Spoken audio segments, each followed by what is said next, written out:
Hey traders, Raghee here, and in this video we're going to cover the impact of NASDAQ and Google. So Google reporting, and we know the impact, the weight on the NASDAQ is considerable.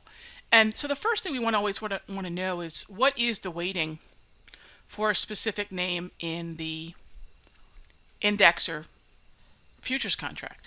Or I should say ETF or sector in futures contract. So this is a reverse lookup on the ETF DB website, free tool, great thing to look at. Take a peek here. Where is Google heavily weighted? XLC, right? What else is going to get your attention? IWY, I don't know that many people look at it. You want to focus on ETFs that have quite a bit of volume. QQQ, that's your NASDAQ futures essentially. That's your NASDAQ 100 right there. So there are a few places we know that Google's going to have high impact on heavily weighted, more important sectors, XLE, and as we see down here, QQQ. Okay, so we write that down, and we want to know, well, what kind of impact within the XLC, for example, does Google have? So take a look at the holdings. You'll see Google right here. Think about that collectively and the impact on this 27 stock holding known as communications. Big player? Absolutely. So if you're holding XLC, if you're holding QQQ, if you're holding NASDAQ futures, if you're holding SPY or S&P futures, this particular event will absolutely have an impact on your holdings. See that right here. Almost cumulatively between the two, but almost 9%, right about 9%. So this is the time of year where the tail wags the dog, as we've talked about a lot. So do I want to hold a position in the NASDAQ long into a major stock earning event? No, I don't. Now, I can be opportunistic on it. What that means is, if the market moves lower, whether that be the NASDAQ moving lower into a zone that I am interested in, something closer to the 13 EMA, let's zoom in just a little bit here. So something closer to something like the 13 EMA, something closer to the even the 21 EMA. That's a long way to go, right? We've sold off considerably after hours because of Google, from right around 78.60 in NASDAQ futures down to currently 78.13.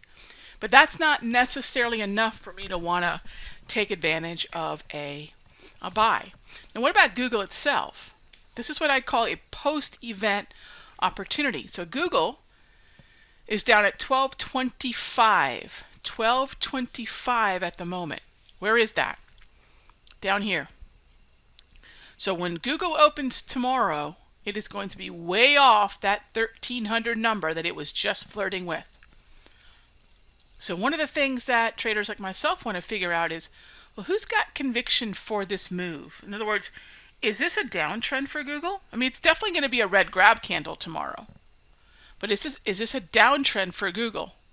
Does Google lose the say the big money flow, the institutional interest of the move like this? I mean, does it really? Does anybody out there think all of a sudden institutions are going to bail? Let's take a look. Now, what I've added here is a second volume weighted average price anchored to a pattern that I call a minor low max. It's like a minor low pattern with a few extras thrown in to make that a more obvious anchor for the move higher. And so even if we were to come back down to this year's value area high, we would still be at a volume weighted average price support level. Two reasons in a fairly tight area sitting above 1200, where Google would be, I believe, something that institutions would be interested in scooping up after a sell-off like this. So I'm almost rooting for another 20-point sell-off to get us down in that area. So that's definitely something to keep an eye on. So I don't feel that Google loses interest from big money flow. I think big money flow is going to be keeping a very careful eye on just how much more Google can sell off, and they're going to have levels waiting to enter this market long the closer we get to 1200 even, and so then will I. I'll see you in the next update.